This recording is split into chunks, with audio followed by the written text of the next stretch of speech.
companies need to be aware that their employees are using this technology, and they might be putting company sensitive data into the public domain, which is quite catastrophic for that business. The winners are the ones who are being raw and authentic, not closed, not polished, not cards close to the chest anymore, but completely raw and authentic is what people are buying into. It goes back to that people buy from people. Technology is just the enabler. It's looking at the people, the products you have and the processes, operationally, how you work, how you're going to get there, because often technology is the way of how you're going to achieve those future ambitions, not just implementing technology for the sake of technology.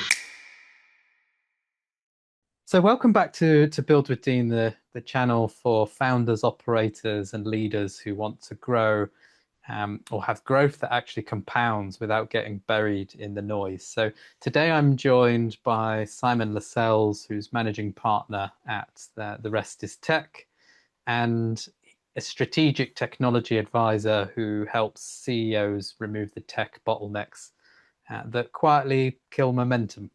So if you've ever felt like your business is growing, but your systems are not, your tools don't talk to each other, or your data's everywhere and you're still making decisions on, well, vibes, then this is probably the episode for you. So we're going to go into what's genuinely urgent in 2026, what most leadership teams maybe get wrong, when a CTO actually makes sense, amongst some other topics. So grab a coffee and get settled. And Simon, welcome to the show.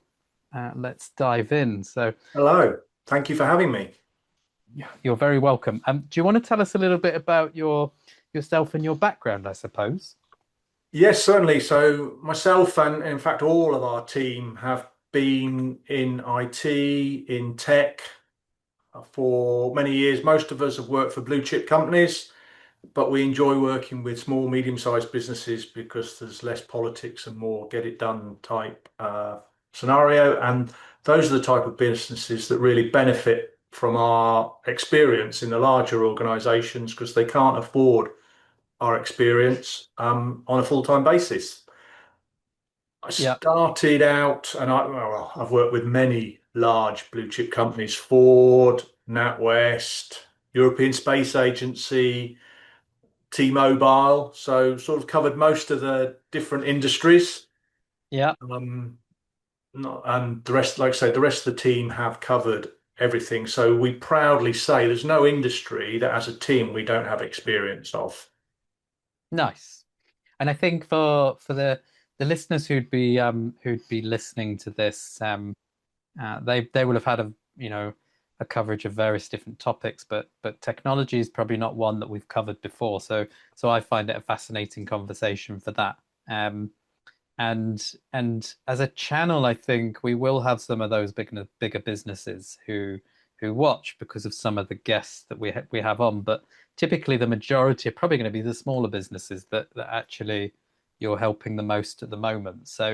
Um, so getting into 2026, then, are there any major changes in tech that people need to be aware of?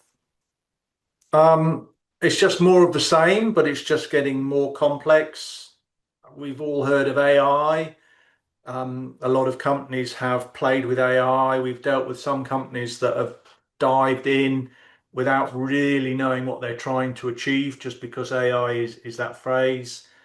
In Mm, 2026, there's a big prediction that AI will be a force of negative as well as positive. Why do I say that? Well, most cyber criminals are jumping on the AI bandwagon and they are maximizing that. So unfortunately, cybersecurity, quite a boring subject, really, but it's mm, becoming more and more prevalent. We all saw last year the big boys, Co-op, M&S, etc., Jaguar Land Rover all being hacked. Um, so they're not medium-sized businesses, but they have lots of medium-sized businesses that are their suppliers, and that has a knock-on effect to our potential clients. So mm. yes, AI, cybersecurity, the old, I say old, AI has not been around that long, but the old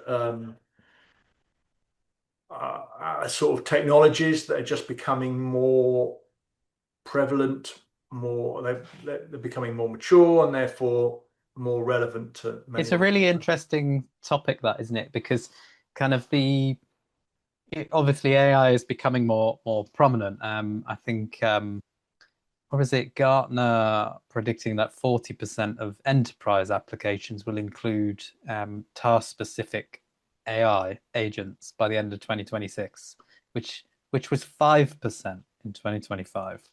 Um, but then you're right, that challenge of as more people use it, that security aspect's the next layer to come. I suppose that's probably all always the way with kind of new inventions, whereby you only find out in the after effects where the problems lie. Yeah, so I mean, as you say, AI is becoming more prevalent. They're doing that. They're becoming, they're removing a lot of the manual tasks that people do, many of the probably boring tasks that people have to. So they're not Mm, taking over the world. We're not going to have we're not talking about Terminator style yet, as far as I'm aware, but they are replacing a lot of manual activities. So sales reps on the road can speak into their CRM system, and the AI will translate their voice and correct spelling mistakes, insert the correct information in the appropriate place in the CRM. So simple mm, things like that to make life easier. I think one of the one of the issues that many people miss is they're using AI, but they're using public AI. So they're using ChatGPT, we've all heard of, or Gemini if it's Google, etc. That's public domain. So companies need to be aware that their employees are using this technology, and they might be putting company sensitive data into the public domain, which is quite can be quite catastrophic for that business. And it's just being mm. aware of that. It's educating the staff that they can't do that, or what they can and cannot do, and that's something that is becoming more important that people address. It's not new, it's just raising its head that people need to be aware of. So having an AI policy sounds very boring, but having an AI policy, educating people in your Yeah, team, because like I say, that company sensitive data can be quite easily in the public domain, which you don't want. no, absolutely not. And so, well, I mean, that's going to be quite a challenge, isn't it? And the other thing as well, I suppose, is that um, the sheer amount of tools that we need. For like when I say that, for example, AI is one subject, but with that comes a lot of different technologies. So I think as a tech stack, it used to be you only really needed four or five different things, and it feels like now you need 20, 30. What's your Yeah, thoughts on so that? I absolutely. People talk about ERP systems, enterprise resource planning systems. So Yeah. big ones, SAP, Oracle, all very expensive. Microsoft have them, all very Mm. big and expensive. I think in the last few years, so it's not really a 2026, but as time goes on, it becomes easier. It's more about having point solutions. So what's the best call handling solution? What's the best CRM solution? And actually, technology now exists. Business intelligence tools and data integration tools exist where you pull all the information together and you have the best solution for your sales team, the best for your customer service team, and there might not be the same system because if you have one system, there are compromises. The salespeople might not like it, but it's great for customer service, etc. So you can Yeah. have the best solution. But why do you have that one system? Because it has a common data set. So all the information is common. One thing we talk to clients about is, you ask your finance system how many employees you've got, excuse me, and they say 60. You ask your HR system and they say, oh no, we've got 70 employees. Well, where's the difference and how's that coming about? Well, one system and you have a common set of information. That used to be Mm. the old world. I'm a big fan of saying, we'll just get the right application for each of them and then knit them all together. And the common bit is that they all read from a common information, a database. I'm trying to stay away from Which tech you speak. Yeah, which you make sound very really easy. So, but then I suppose it's when the small businesses, and I've experienced this as well. I remember having a conversation back along where we were, I was talking with somebody about, um, ChatGPT as an example. So it is a different example, but when they're like partnering with everyone in the world, so that they've got this idea of a one-stop shop within ChatGPT, and that all sounds really lovely and interesting. Although, on the other hand, you've got Google with a one-stop shop that's probably more realistic. But the reality, I was saying to this other person, is that, in order to use all of those different applications individually, because it's not like you still have to have those separate subscriptions. And so they then still have to talk to each other, then you can use Make or Zapier, or you can use whatever systems, and you might tell me of other simpler systems, um, but even for the quite intelligent, doing that and also keeping pace with running a business can be quite a stressful thing. So you almost need a degree in that nitty together bit. Yeah, and I suppose that's why we exist. The That's why rest is you're tech. there. And you say I make it sound easy, and in our mind it is easy, but we get carried away because we're doing this day in, day out, and it Mm, is easy for us. And I have been told, well, I know some companies, I've explained it to them, they think, oh, that's easy, we'll go and do it ourselves. And then yes. they do come back to us later and say, okay, you made it sound easy, but it wasn't as easy as you suggested. Um, and that's because they're not doing it day in, day out. So yes, it can be easy if you know what you're doing. And to go back to a previous point, the CEOs of these companies, they've grown the business to a size, and they've had to do the marketing, they've had to do the sales, they've even done the HR. The one thing that they maybe not as au fait with as all and the finance as well, they're not as au fait with is the technology. Um, so Mm. they often don't know what they don't know. That's why, again, we try and keep things and try not to talk about tech because it can confuse. Keep it in business terms. Mm. Yeah, because I know that's often a challenge, the technology that people use and whether they have one unified system. I think that's the lovely approach, isn't it? But then, like you say, you counteracting some of the good things you can have by having those 20 different systems, or be it 50. I think we'll get to a stage where it's 100, Simon. I don't know your thoughts. We could well do because like I say, you have point solutions or you have dedicated solutions for each of the different components in your business. The crucial thing and why you have one system, it all comes down to the data, the information that they're all using. That's why you have one system to have a common set of data, of information. And if you can provide that, and they'll talk about data lakes and all those sort of things. Well, they're just a clump of all your data, and every system hooks into it and gets the information out and feeds in, so that it's consistent across all different departments of the same business. And then, of course, you've got to be of a sizable enough that you can afford one of those aforementioned larger systems, I suppose, where all of that talks together. I suppose one of the issues as well is the world that we live in. One of the things that's always I've always found difficult is when you do like we do have a lot of tech, a tech stack, if you like, is it's the two FAs. The amount of times you have to do the login and the 2FA, and it's those systems can often be a pain as well for smaller businesses. They can.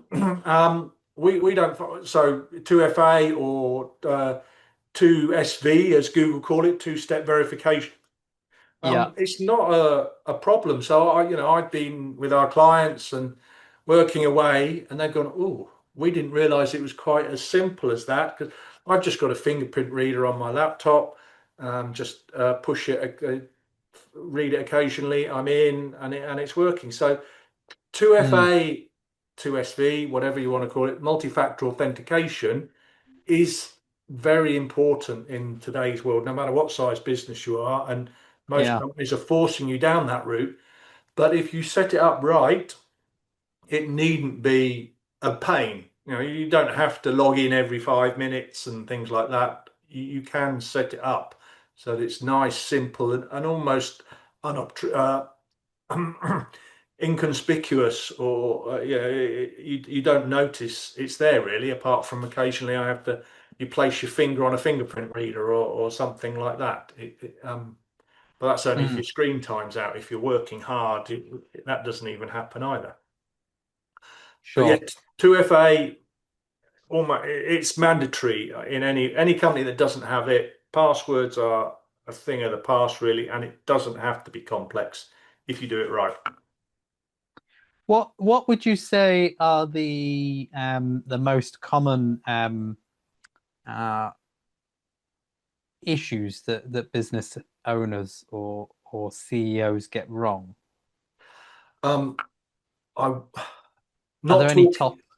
Yes, if only it was that. I might be not talking to us soon enough, I think would be the most common issue. We can help with so many different things. There's no one technology problem that I would say our clients, because they cover all industries, so every business is different.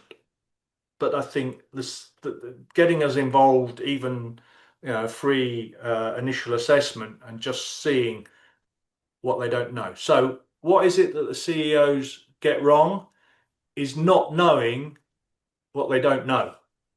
Yeah. That would be so. I've had CEOs say, "Oh, I just don't know what I don't know." Great. If they say that, we're on to a good, and we can help them. But there's many people that think that they do know everything or they know enough, and they just there's many things that they're missing. So not knowing what they don't know is probably the one thing. Probably not the answer. You wanted me to talk about some technical Well, issue. no, more. I'm trying to think of, so for our audience, what are the biggest problems they're going to have, if they're not, one of the bigger enterprise big businesses who are probably using a Microsoft Dynamics 365 or something like that, where a lot of it's encapsulated into one. Um, Yeah, so common problem. Well, rather than the one, so common problems, running everything off a spreadsheet, just doing a lot of manual work when you don't have to. So running things off spreadsheets, trying to um, save maybe money where you've got to think about the bigger picture. So maybe spend an extra £2 a month on a license or something, which will save you an extra person, which we know that staff costs are going through the roof. So a minimum, mm, an admin person is going to cost a business 24, £30,000 a year. So that's a lot of tech saving just to if you can save one additional admin person, let alone all the other. on that case, then, so talking about manual work, then, so what's the one process that every business listening should automate first? Is- The one process that businesses should automate first. Um, Put Good you on the spot, question. haven't I? Pardon? You Uh, have, well, as I said, every business is different. So I think password resets, automating password resets, that might seem simple, but not having to use, mhm. people, you want people to be able to access their and do business 24 hours a day, 7 days a week. Not having to phone someone up to reset a password to get in and do that, which might seem obvious, or most people might have already cracked that, but in Mm, our experience, they maybe haven't. So yeah, just automating the most basic things to enable people to keep working. yeah. Um, yeah, you have sort of stumped me a little bit. I'm trying to think what there's so many things you can automate. Talking to a solicitor, an international divorce lawyer, a couple of months back, and complaining about getting statements through from clients and then having to go through the information. And I just said, well, why aren't you using open banking? And they hadn't really thought about that. So that would be a simple thing to automate. Have the system that The clients give them access to their banks. They pull in all the information. The system can then analyze it for anomalies and then give it to the solicitor to do their Yeah, value-added work. that's a really great use for it. I think also things like recruitment, if you imagine the amount of time, so a lot of people would just hire a recruitment company, but the fees that go to the recruitment companies, that can be quite a large cost as well. But possibly a lot of that kind of could be automated, that process. What's your thoughts on Yes, that? I mean, if you've done recruitment, a lot of, everyone talks about LinkedIn. I think Mm, the hardest thing with automating is people now know how to get round the automation, as it were. So there are automated CV scanners in recruitment, aren't they? And they pick up keywords, and you can get round those by putting those keywords in white text, so they're not seen to the naked eye, but the computer picks them up, and so there are oh, ways really? round. Are people that intelligent? Are people that on the ball with it? Well, they must be. I've done it, so I'm sure other people have done it. Um, Ah, interesting. Okay. um, so Wow, I hadn't yeah, even thought of that. I would I, have thought that would have been such a new thing that people maybe don't have that time yet. so But we're talking about recruitment and automation in recruitment. So yeah, you can ask the standard questions. Do you have this experience? Do I? And people will just click yes, yes, yes, yes. I think that the AI bit comes in to validate that that's where the recruitment would be, the automation would be a benefit, is people will just automatically click yes and the answer that you want to hear to get you to the next stage of actually talking to a mm, human. So the automation would be to validate what people are saying. So for instance, have you got 10 years AI experience? Well, people do ask for that, even though it's not possible, but they do ask for that. Well, then the technology, they might say yes, and then the technology would look at their LinkedIn profile you've already put in, the CV you've already put in, and say you've got that, but we can't see it on your LinkedIn profile and your CV. Please explain how this 10 years. So that's where AI and automation could come in. I think validating. I suppose as well maybe a little around selection, but based on what people say. So if you're looking for, here's the question, it'd be great to have people that answer it in this way. So positive or negative. I suppose there could be a little bit of that that goes on as well. Um, and then obviously, naturally automation around sales and marketing and those kind of areas. So a few probably food for thought things that people potentially could do. So when is there a stage that hiring a CTO makes sense? So is there, that could be a turnover, that could be a size of people, that could be an amount of tech, or is there a stage that people can look out for as that, well, actually we could do with one of them? Yeah, well, the question would be what benefit would a CTO bring? I think so. You have your IT people, you've probably got an IT team, whether it's in-house or you've outsourced to an MSP. They're just very operationally focused, fixing things, not really lifting their head to look at the horizon to see what's coming, or where the direction the company wants to head. So that's your IT team, and an IT leader. I know we talked about this previously, is just managing those. So it's just an operational focus. Where a CTO comes in would be, as I said, to lifting their head above the parapet, often gets shot off, but lifting Hmm. their head up, looking at the horizon, looking at, well, this is where we are now. Where do we want to be in 3 years' time? Where does the business want to be in 3 years' time? What's coming down the line? How do we meet the business requirements of their aim, their goal for 3 years' time in the most efficient way? What do we need to start putting in place now?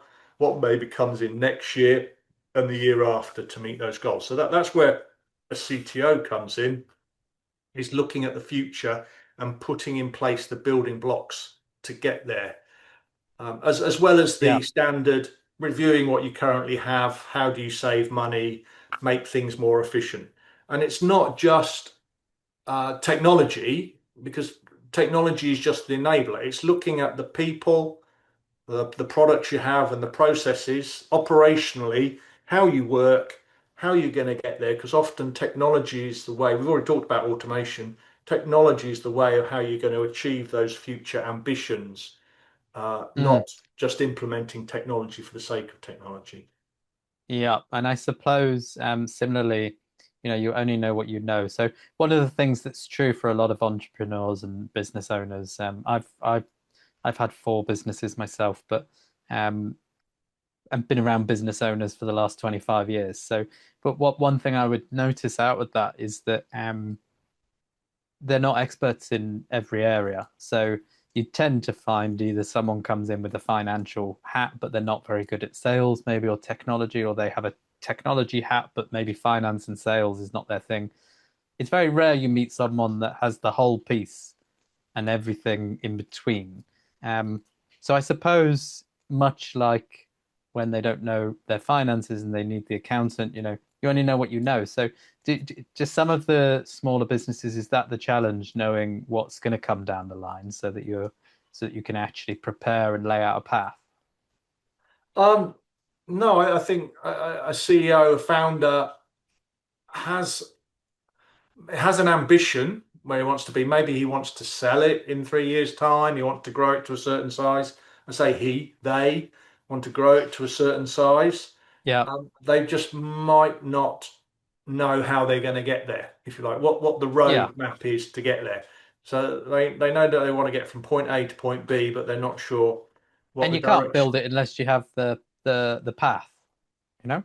Indeed. And so although we're technology operational focused, there are fellow colleagues in marketing, sales, finance, etc., all working on a fractional basis. So uh, Mm. they can be, what I say to many owners, founders is, you got the bright idea. We can put you in contact with people that do everything else around that top table if you want them to, HR, etc., becoming more of a legal minefield, isn't And is it? that part of the same organization, or is that No, different? they're sister businesses, so they're Yeah, not part of us at all. But we recognise that we work with like-minded companies to fulfil the challenges that business owners have, really. So yeah. so no, it's not part of our organisation. It's just, like I said, like-minded businesses, um, aiming at similar clients and offering complementary services to each other.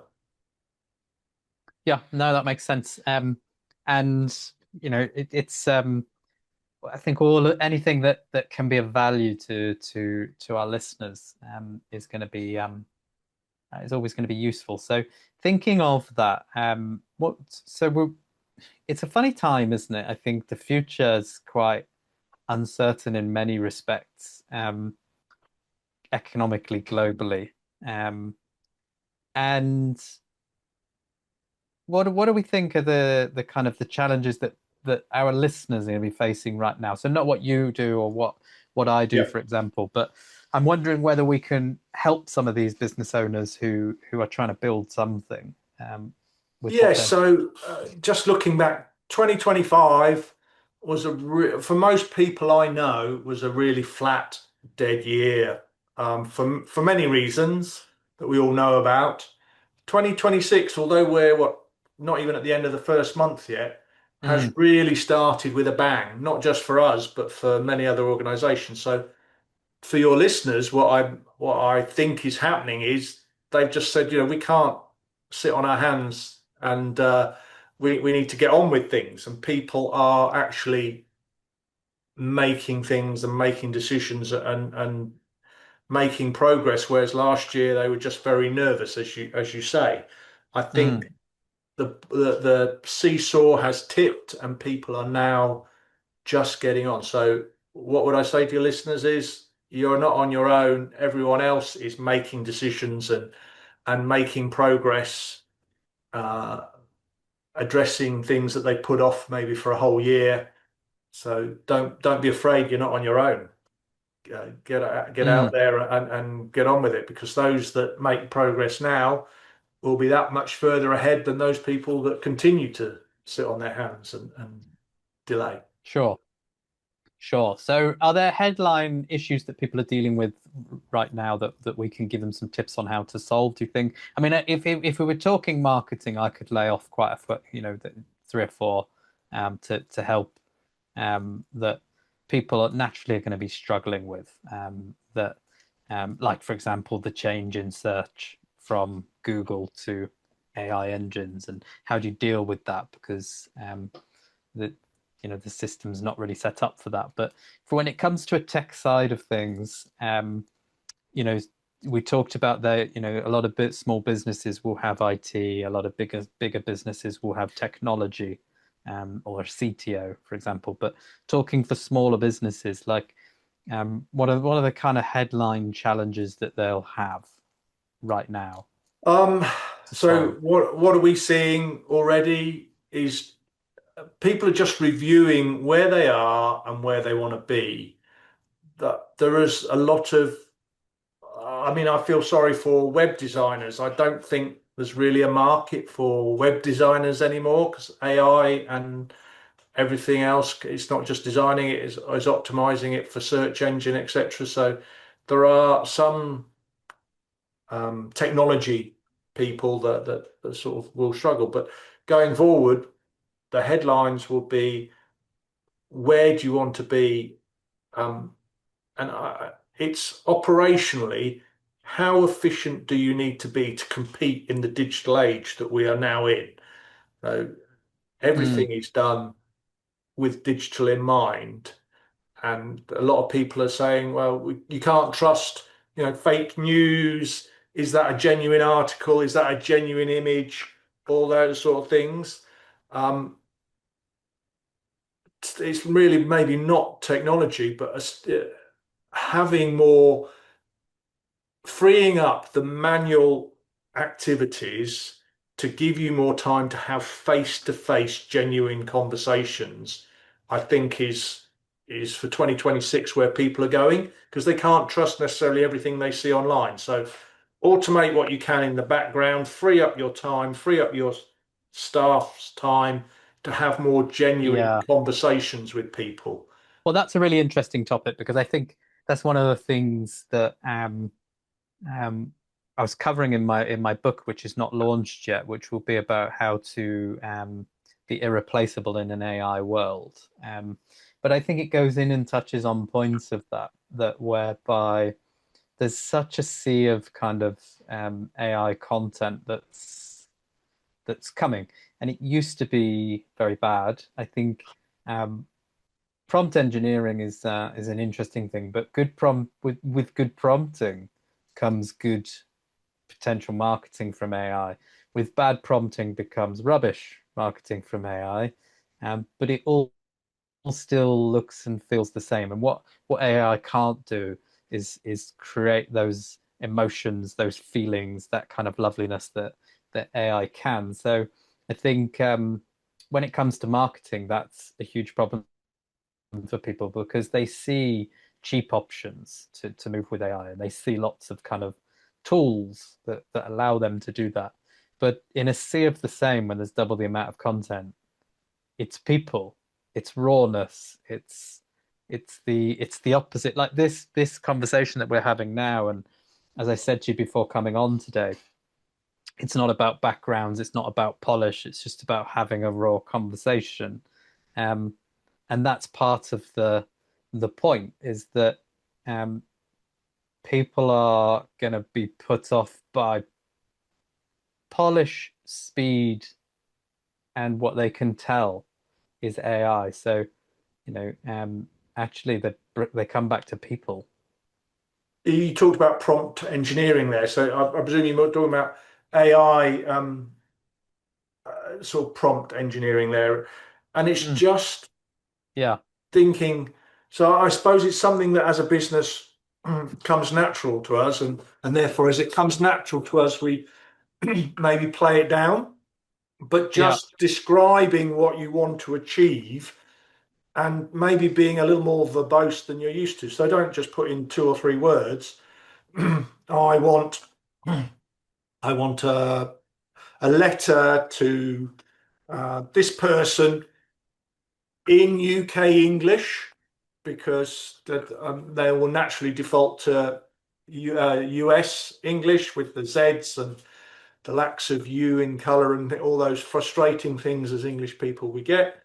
And in UK English for a 14-year-old or design for a CEO or whatever. So being a little more verbose in Mhm. our, as you call it, prompt engineering and thinking through all the implications of what might go wrong.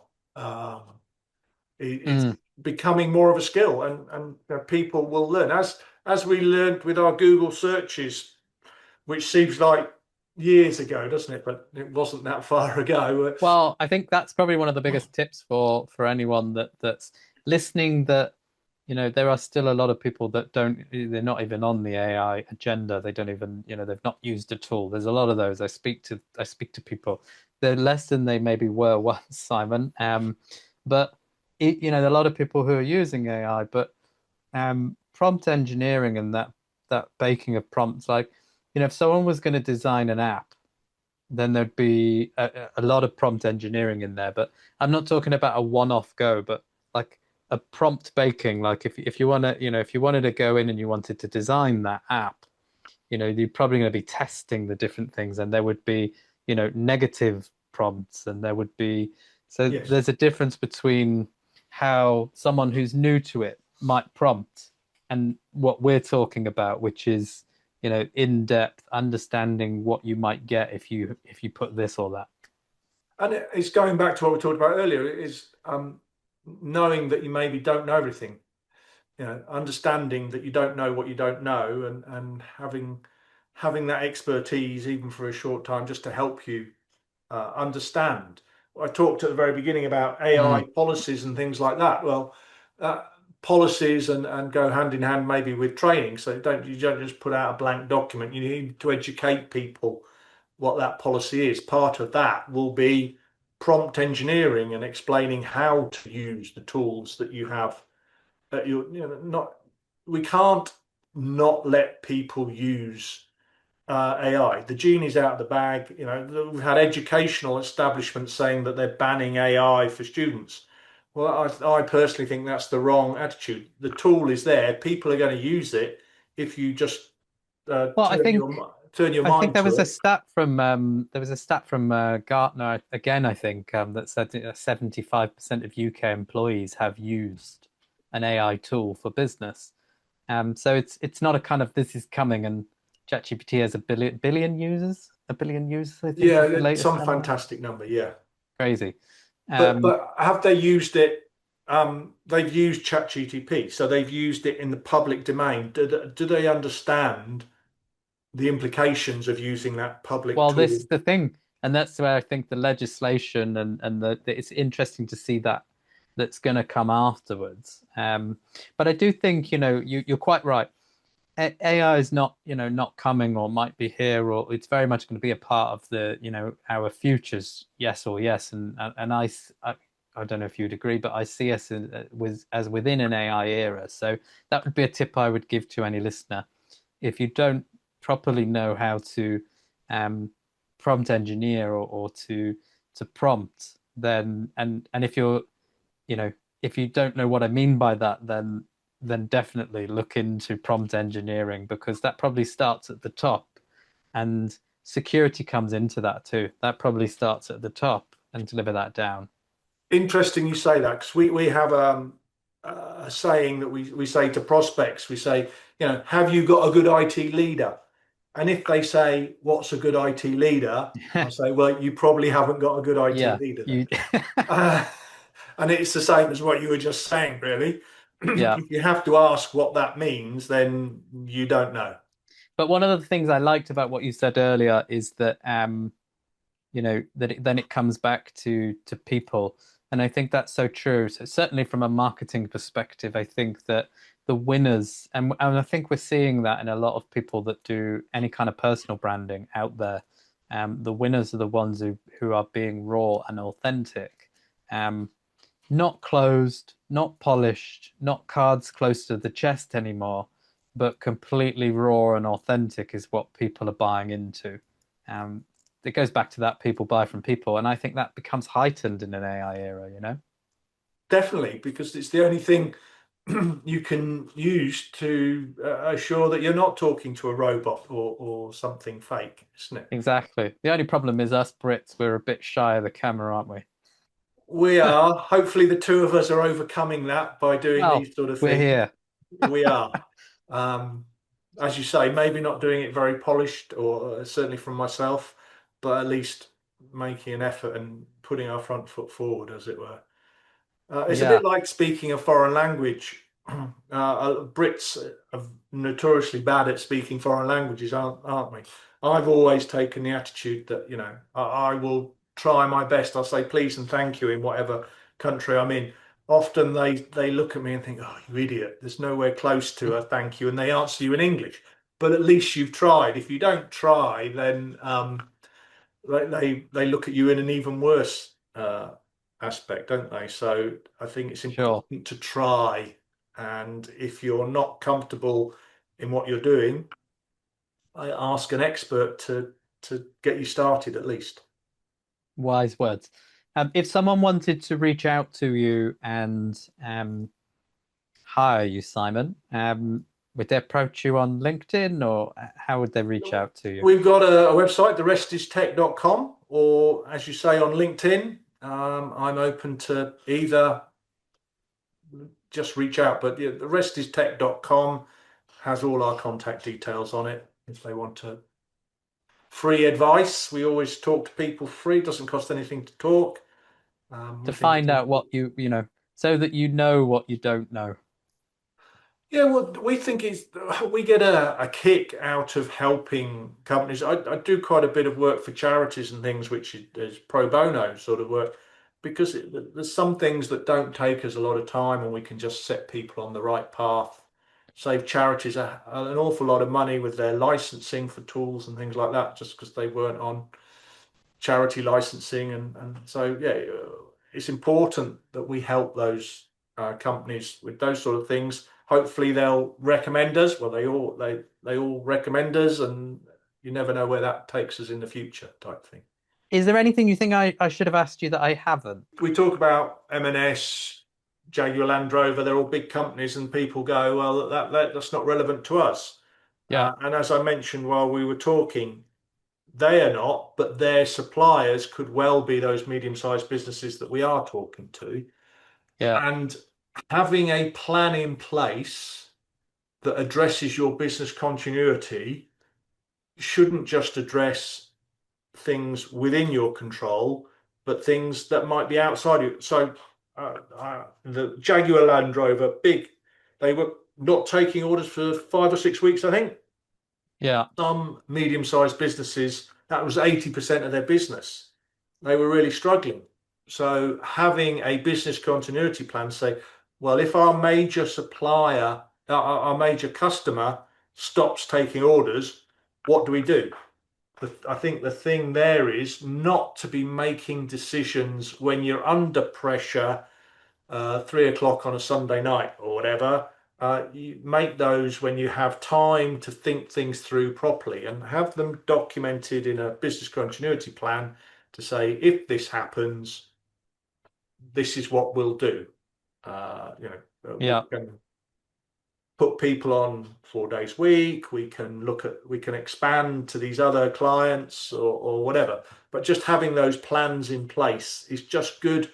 Doesn't cost anything other than time, and we get involved in helping people brainstorm those ideas to have those plans in place. We've written business continuity plans for companies.